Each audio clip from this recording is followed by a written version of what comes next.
Welcome back to Awadd Radio here on the new Sports Radio 910 The Fan, now at 105.1 FM, live and local here in Richmond, Virginia, on Richmond's home for VCU basketball, 910 The Fan, and we are back here at the Basketball Development Center. It's the middle of the summer, the World Cup is heating up, but so is VCU basketball here. Awadd and the coach. What's up, Coach Martelli? Awadd, it's always great to see you, and I'm loving your Costa Rica jersey today. I heard you're doing, a jersey a day in Costa Rica today. Pretty good. I've got World Cup fever. Do you? If I'm being honest, I don't. I know that won't make me very popular. That probably makes me, a bad guy. But I was a terrible soccer player. Jimmy was a good soccer player. Jimmy was very good. I was terrible. I told this on our radio podcast with Robbie the other day.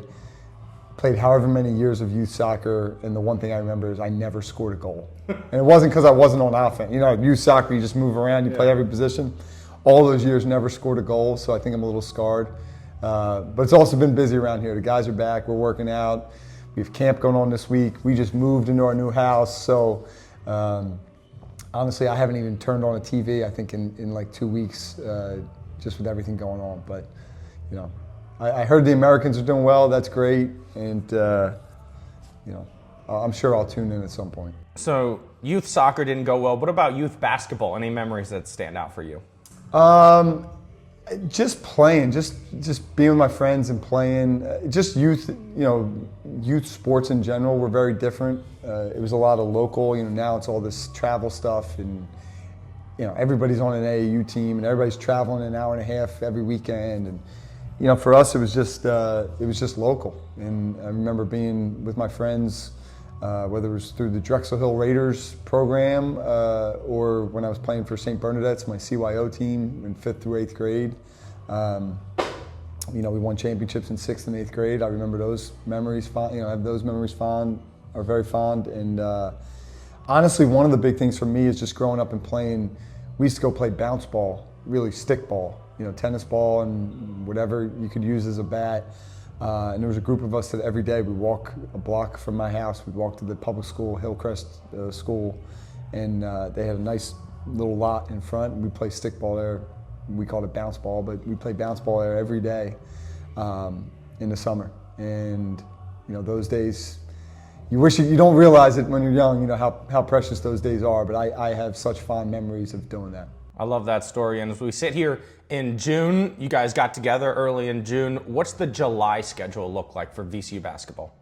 Yeah, so we are now in week 3 of our 8 weeks that we're allowed to have them over the summer. So we're going Monday through Thursday with lifting and team workouts. And then the other days, and sprinkled in on those days, they'll get individual workouts with coaches, things like that. We have some recruiting. We had a live high school recruiting weekend 2 weekends ago. We have another one coming up here. So that's out looking really for next year, like rising seniors, rising juniors, 2000. It's hard. It's amazing to say some of these classes, but class of 2027, class of 2028, watching those guys. And then the same in July, that's more AAU. So these weekends in June are high school, they're high school teams. Which is neat because you get to see them in a different setting with a different type of team. July is more AAU.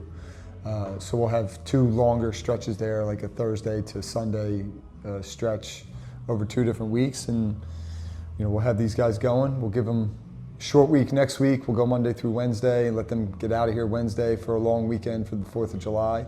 And that'll be halfway through. Coach Martelli Jr. here for Awadd and the coach. I put it out on Twitter, let people tweet us if they had any questions, and I got a tweet from Connor, said, given that practice just started, which newcomer has shined the most? It could be shooting, conditioning, athleticism.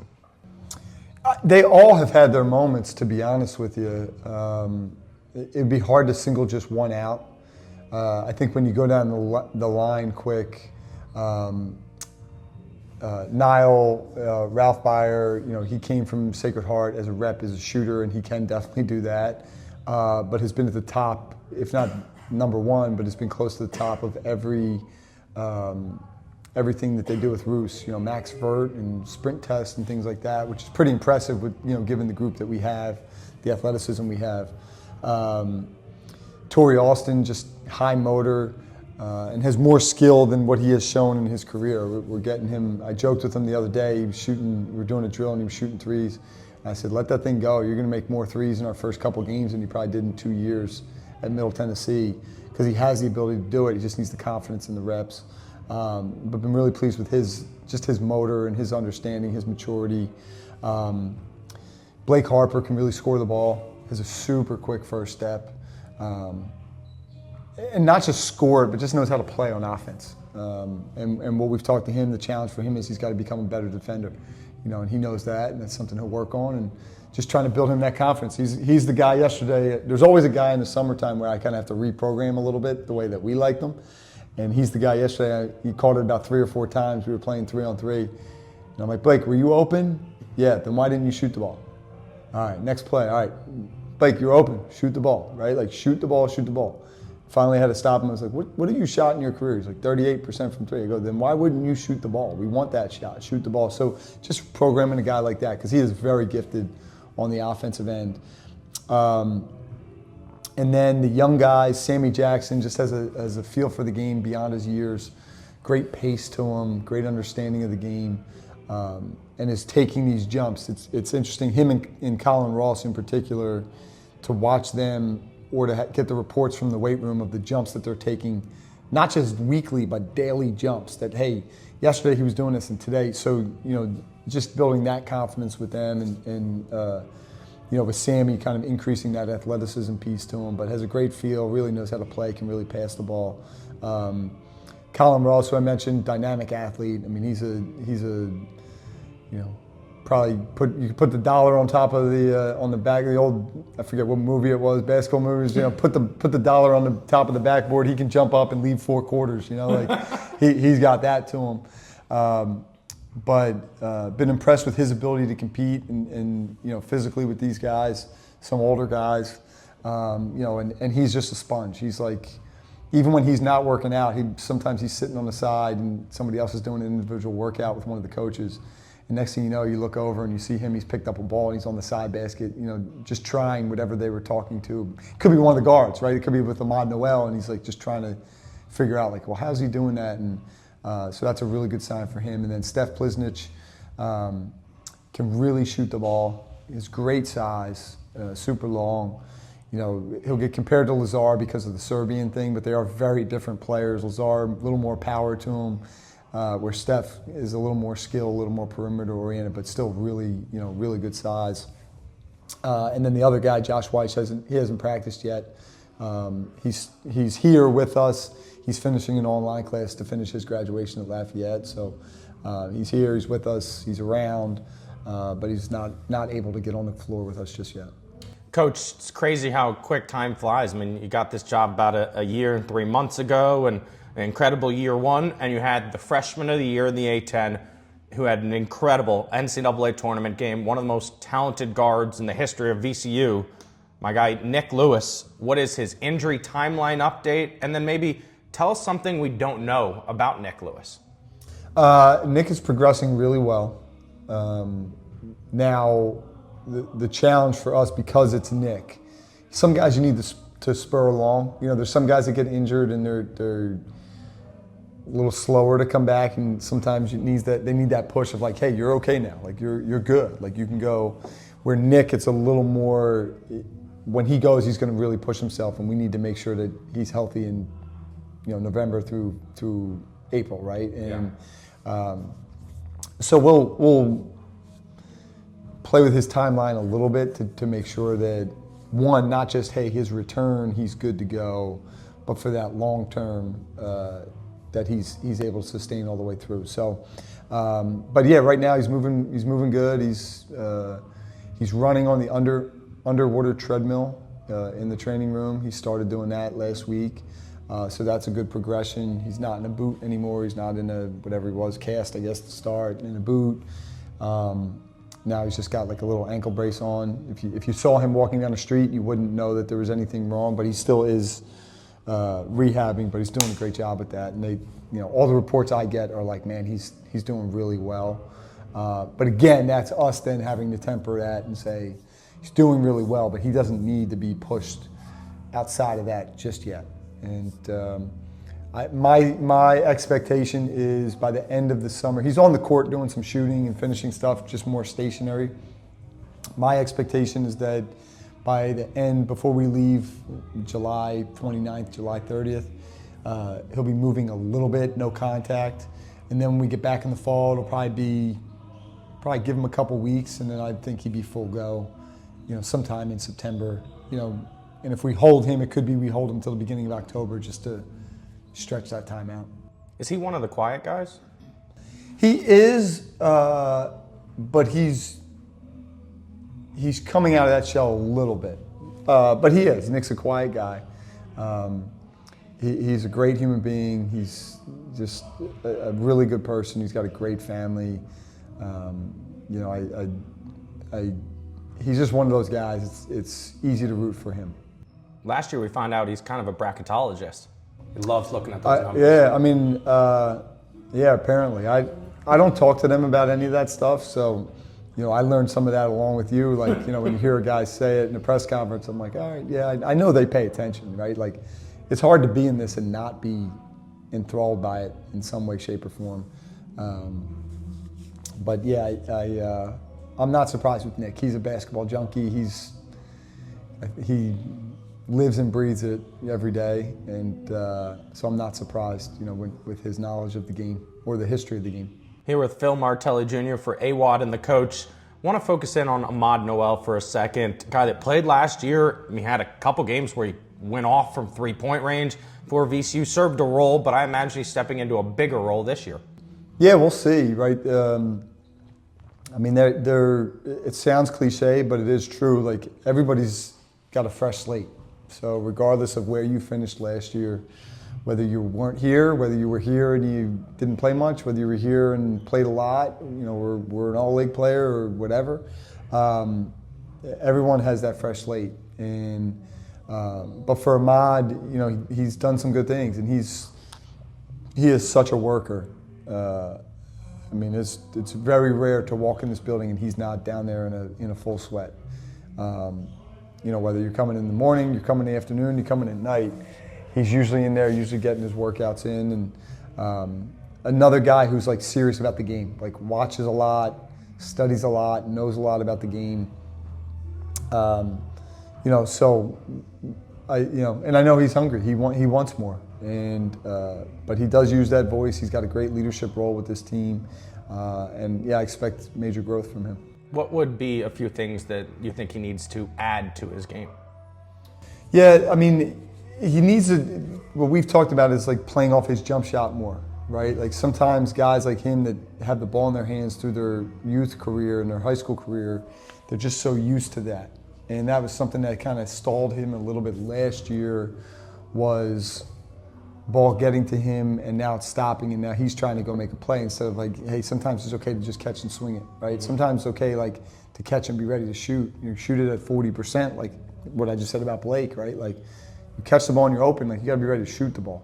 So that, and just getting some of his burst back.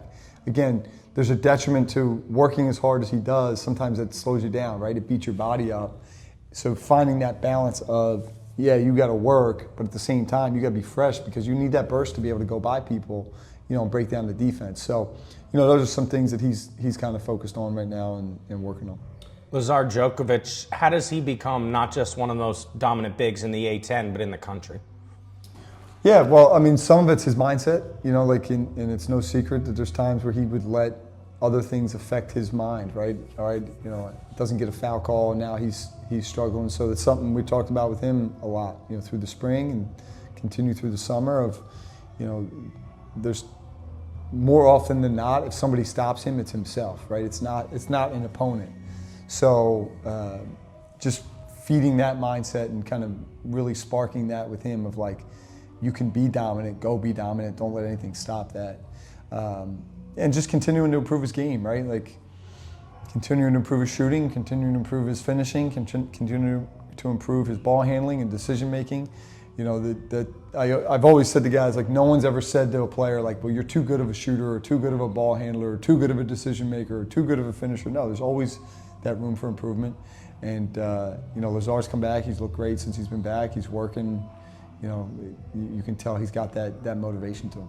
You're listening to Richmond's home for VCU basketball, 910 The Fan, now at 105.1 FM and always available on the go with the free Odyssey app. As we sit here, June 23rd, tonight is the 2026 NBA draft. I think I know the answer. Have you had a player drafted yet? I have not. What do you think that would feel like? It'd be incredible. You do this, at least I do, to help people,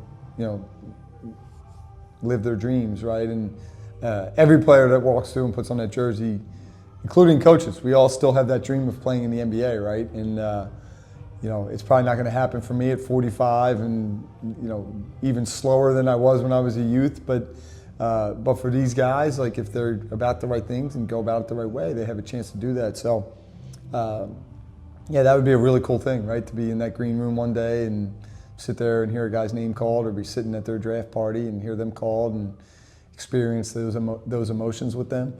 And it'll happen. I'm quite sure of that. It will happen. When, I don't know, but it will happen. I imagine your dad did that. Do you have any memories?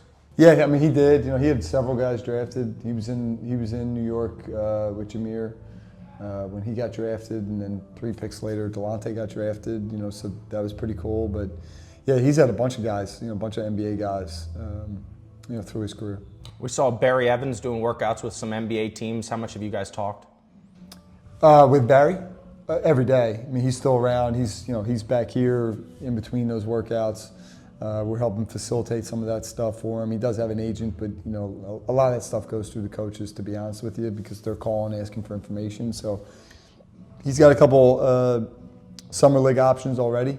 So hopefully one of those, kind of make a decision and move on one of those this week. And by this time next week, hopefully he's somewhere in a summer league training camp. But really proud of him, the growth that he's had in my 2 years with him, and just watching him develop as a player, but also develop with his confidence and knowing that he belongs. Like I told him, when he went up to Minnesota, I'm like, you belong there. Like, you belong in that workout. Like, don't think like, oh, it's by accident. Or I'm like, you belong there, so go belong. And he did. I love that he can still lean on you, because this is probably so confusing with all these workouts. It's hard. It's a hard. Any transition is hard, right? So from high school to college to pro, like, those are really, they're not easy. There's a lot of greatness on the other side of them. There's a lot of cool stuff when you get through the transition, but the transition's hard, because that college career ends and it's, oh my God, now what am I going to do? And then you're waiting for pro opportunities, and that takes a while, and you're kind of in limbo for quite some time. You're not really part of a team. And I always tell these guys, that hardest day is the day you wake up and you're not part of a team anymore. Whether it's just because of eligibility's done, it's because you get fired, it's because you get cut, it's because you, whatever, that's a really, really hard day. And it always happens for those types of guys too. Guys like Barry and Bam, that, like, hey, your eligibility's done, and now you're looking around going like, all right, what am I supposed to do? I'm not on the team group chat anymore, and I'm not getting the text about here's the schedule, and what am I, that's tough stuff. Here at the BDC head coach's office, Phil Martelli Jr., I'm Adam Epstein. This is Awadd and the coach, and I want to get to know you a little bit more here during this segment. Coach, I wonder, in this off season, do you get to spend any time improving your children's game on the court? Because I know your son plays high school, and I'm sure all your kids play. Yeah, I try to draw a line, honestly, where I can just be their dad. That was important to me from the get-go. Like, I don't want them to just see me as coach, right? And whether it's on the sidelines here or with them, certainly I'll offer advice and things like that. But Philip actually works with Chase Davis, our GA. They're in here every day. Chase is an incredible human being. He's full of energy all the time. He loves being on the court with guys, whether it's our guys or with Philip. So, yeah, there's days, I'll give Philip credit. He's working really, really hard. In with Chase every day. He's in with Ty, our strength GA, doing stuff every day. And I kind of let them play that part, and I'll play the dad part where I'm getting on them about, could you clean your room like just one time? Like, could you just not be a pest to your mother just one time? So, I do like that role and just kind of stay that. But it's fun. I just like being part of their journeys and watching them play their sports, right? And whether it's Philip with his basketball team, Mara with her teams, Nathan with his he was the busiest of them all, this spring with flag football and baseball and basketball, and now he'll play. He made the All-Stars for baseball, so we'll have a tournament in the end of July which I love. I love baseball season. I'm always sad when the Little League season ends. His team lost in the championship, and that next day I was like, man, that's just forget like the losing and winning the championship at that age, like whatever. It's just like, man, like there's no games to look forward to. Like I just like leaving here at 5 o'clock on a Thursday, and he's got a game, and go stand outside and watch a Little League game for a couple hours. I'd take that 9 times out of 10.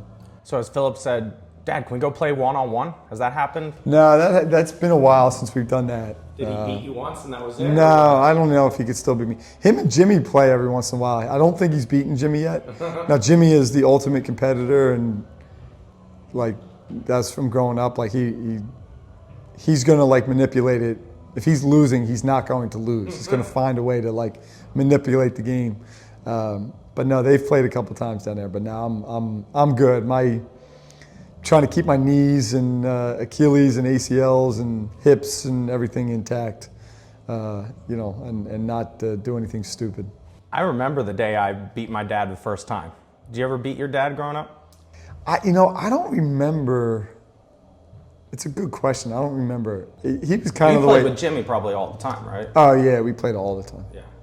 And there's no record because those games never ended. It always ended in some type of a fight. So whether it was a physical altercation or an argument or whatever, somebody, there's probably, whether it's basketball, wiffle ball, video games, ping pong, like the career record is 0-0 with probably 5,000 games played, but no winner, no loser because games just ended in some sort of protest. Well, we're so glad to have you here in Richmond, your brother here in Richmond, your whole family here, and congratulations on getting a house. So I want to know, what's a night like in the Martelli household? Let's say starting at 6 p.m. to bedtime. Walk me through what it would be like. If we're home at 6 p.m., it feels like it's very rare we're all home at 6 p.m. With all the activities and things. But if we're home, we're having dinner. I do like to get on the grill. Nice. I've been called Grill Martelli, and I've then also said Grill Martelli, aka Phil Grilly, aka Grilly the Kid. So I do nothing fancy. It's just burgers and hot dogs and occasional chicken. It's not I'm not out there prepping something for 5 hours and doing all that. That's not. It's just burgers and dogs, but I do like doing that this time of year. And then from there, we've got 2 teenagers and then an 8-year-old who's usually they're scattering. They're all in their rooms, they're on video games, they're on whatever. Then just kind of hang out. I'm usually flip on the TV and whatever's on is on. If it's a Seinfeld rerun, if it's the rerun of The Office, a rerun of anything like that, that's usually, I just put that on, let it sit mindlessly. If there's not some sort of game on, and that's usually what I'm doing. Yeah, is it hard to get the kids to go to sleep if there's like a big game on? Yeah, I mean they'll press like, hey, can I watch the All-Star game? And I'm like, it doesn't start till 9 o'clock at night. And I'm like, so we are very much more. We've always been this way, more nocturnal. We're more night owls than anything. That's kind of spilled to the kids a little bit too. So we're all up later than we should be, right? Whether it's Nate or Mara, Philip, or me and Megan. But the last couple of weeks we've been unpacking boxes, and those have been some late nights. It's like all of a sudden you look up, your back is killing you, your feet hurt, everything hurts, and you look up and you're like, oh my God, it's 2:30 in the morning, and you're just like powering through. So once we get to that and get settled, we'll get into a more normal routine. I was scrolling on Instagram and I saw a video of you from a few years ago, and you were breaking down sprint screen. And I had never heard of that, and it used to piss me off because I would play basketball and watch the big man set the screen, and then I'm expecting him to seal and roll. But you were like teaching these kids on this play, don't do that. Can you kind of elaborate more on that? Yeah, so everyone's heard the term pick and roll, right? So that's a screen on the ball and then a roll to the rim. We changed a few years ago and started saying sprint to the rim. With these dynamic athletes now, like we're trying to get to the rim as quickly as possible. And the reality is if they're at the rim, if they sprint to the rim, that defender that's backpedaling or coming over to help, he's not going to be able to get over and power himself up if we throw the ball up to that guy. So it's really a way to try and generate more lob opportunities. We only did a fair job of it last year, and trying to get this group to do a better job of it. With guys like Lazar, Colin Ross, Torrey Austin, like those guys are super explosive around the rim. So just getting them used to doing that. And the reality is too, because the game has changed so much, so what you're talking about, like that was the way that everybody taught it. Screen, open up, put the defender on your back, seal him and roll him down the lane. Well, now you do that and they call foul right away, right? So there's some places where they almost teach don't even screen anymore, like don't even make contact. You're just trying to create an advantage, which we do some of that, but we still do have screening elements to it. Where, like I said, there's some places that are like, they don't even screen. They just get to a spot and then they get out of that spot and they just try to create confusion with the defense. But yeah, when we screen on the ball, we talk about a sprint. We don't ever say roll.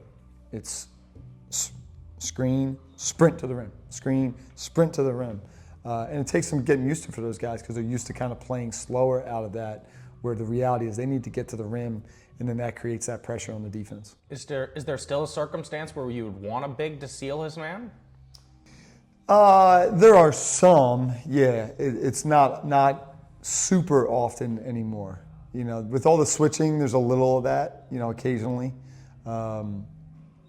But yeah, for the most part, we're trying to, if we've created that advantage, we want that guy at the rim, because that ball should be going up to him.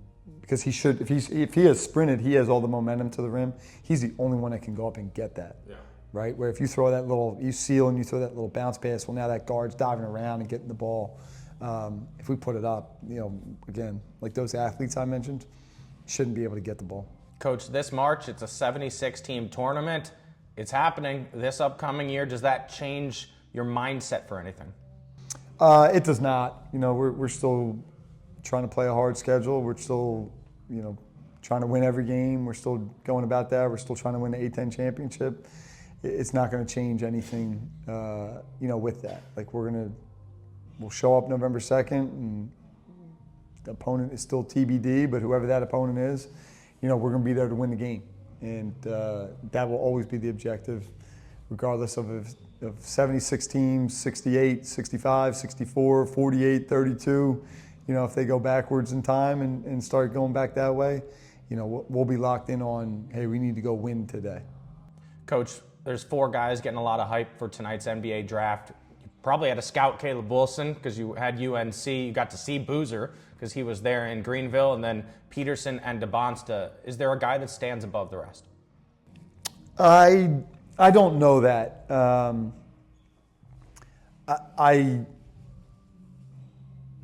I'm assuming DeBantis is going to be the number 1 pick. I know there's some talk of Peterson and whatever. But those guys, the guys you mentioned, and there's others, like just super, super impressive. Like super impressive. And I would not be surprised with whatever order those guys go in, that in 3 years, 5 years, 10 years from now, we're like, man, like that guy was the number 6 pick and he's the best player, right? It's one of those drafts to me where those other drafts you're like, okay, yeah, like LeBron James is the number 1 pick and he's going to be the number 1 player, right? And he was in a stack draft, but like this is one where I don't envy those GMs. I think you make the decision that's best for your program, your organization. But knowing like, yeah, I could pick this guy and in 5 years it could be like, man, you believe so-and-so is one of the best players in the NBA and we could have had him. So, Coach, I had Parney from the Flying Squirrels in studio the other day. He loves you. He wanted to know your favorite Philly of all time. My favorite Philly of all time, it's hard because I almost would have to go generationally. As a kid, John Kruk, I love John Kruk. He does the TV and he's awesome. I played first base at that time. He was the first baseman. Those 93 Phillies are, one of my favorite Philadelphia teams of all time. Coming out of nowhere to go to the World Series and losing to Joe Carter and the Blue Jays on the walk-off home run. But, it's hard not to love Chase Utley, for the way that he played, to watch Roy Halladay pitch, and his dominance and just his overall demeanor. Again, I could go on and on. Cliff Lee, I loved Cliff Lee, lefty pitcher. I'm a lefty, so watching him pitch when he was pitching, with those more recent teams, there's a lot of guys. Like I could go on and on with those guys. Now, my favorite player growing up, ironically, when I was really young, I was a Mets fan because I loved Darryl Strawberry. So he was my first favorite player. Those bounce ball games when we'd go and we'd play, like I was always Darryl Strawberry. I was number 18, I was Darryl Strawberry when we would play. And I remember when he was going to the Dodgers, and I remember my dad coming in telling me like Strawberry left, he's going to the Dodgers, and I was like beside myself. So then I was full-time Phillies fan after that, but I did love Darryl Strawberry. He was my first favorite baseball player.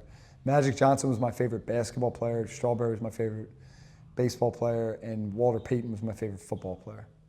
Love that story. Coach, I wanted to close with the idea of you, Phil Martelli Jr. having 4-year players here at VCU in the Phil Martelli Jr. era, and Michael Bell is going to be a 4-year VCU Ram, already a decorated athlete, multiple championships, NCAA appearances. Brandon Jennings on year 3 already. He's towards top 10 in games played for VCU. So can this become a reality throughout the Phil Martelli era of having 4-year VCU players? I mean, I sure hope so. I think we have the resources here that it makes sense for guys to stay. We have, if you want to call it culture, whatever that word would be, the right vibe around the program. We care about their development. We care about them as people, really number one. Their development as players, their development as people, their development as students, all those things. And it's a chance to build a legacy in a place that's really special. Like at some point this year, Mike Bell's going to break the all-time wins record. And then Brandon Jennings will be right behind him, to do that. And on top of it, we're maybe a couple hours or another day away from where they may have the option to stay for 5 years, which would just be a really cool thing. I think, there's certain places where if you find the right fit and the right happiness, why mess with that? And that goes for coaches too, right? We all do the same thing. Coaches and players are in the same boat now. Like everyone's, well, do I go there? Is that better? Is this better? And I look at it as like, if you're really happy and you're taken care of the right way, then why wouldn't you want to stay in that place, right? And again, for those two guys in particular, they're guys that I hope, finish this the right way at VCU and they have a forever home, right? And people that in a community that will always, always, always take care of them. Because that's one thing that I've learned at VCU is they really take care of their own, care for their own. And I think those guys know that and appreciate that. It's something the fans care a ton about. And at the same time, it sucks because in the back of some of their minds, they're thinking, well, I don't want this player to be too good that he ends up leaving because he gets offered life-changing money. Yeah, I mean, it is, and that is what it is, right? That's not changing. But what we can do is we can live in that moment of every day. Hey, we're going to be in there with you. We're going to be working with you every day. We're going to be making you a better player, a better person, a better student. We're going to invest in you, right? And invest in Brandon, not number 0. A lot of places will invest in number 0, right? But invest in Brandon, right? Invest in Mike, not just the number, but invest in the person. And I think those guys, that have that maturity and that understanding and have kind of been around a little bit, understand like, all right, it's a little different. We do things a little different in a good way, and they want to be part of that. And you've given them a lot of freedom and a lot of confidence to go be the players that they're capable of being. So Awadd and the coach, June. We will meet again in July, and I want to do it live from Phil Martelli Jr. basketball camp. Is there still registration spots open for anybody? There's a few. We are close. We were very, very, very close, and probably could call it a sellout this week. But yeah, we're really close, and I would bet by sometime maybe around July 4th, maybe right after, we probably will be able to call it a sellout and have to stop registration. But we'd love to have the kids. We go boys and girls, basically 6 to 17 or so, and everything's in the Siegel Center. They get a T-shirt. They get instruction from our coaches. We're bringing the team over there today to watch, for the kids to watch us work out. So they get to do that. They get to see a summer workout that not a lot of people get to see. It's fun, and we have a lot of fun doing it. That's why I was late coming over to see you, because I'm doing the prize patrol in the morning. We're got some headbands and some arm sleeves and some T-shirts and basketballs and whatever else we can find, drawstring bags, and we sprinkle it out. They get to take a shot. You make a shot, you get the prize. We have a lot of fun with it. So I'm always anxious to be in there and see the kids and see their smiles. And again, that's what I grew up with. I grew up going to camp, with my friends, meeting new friends.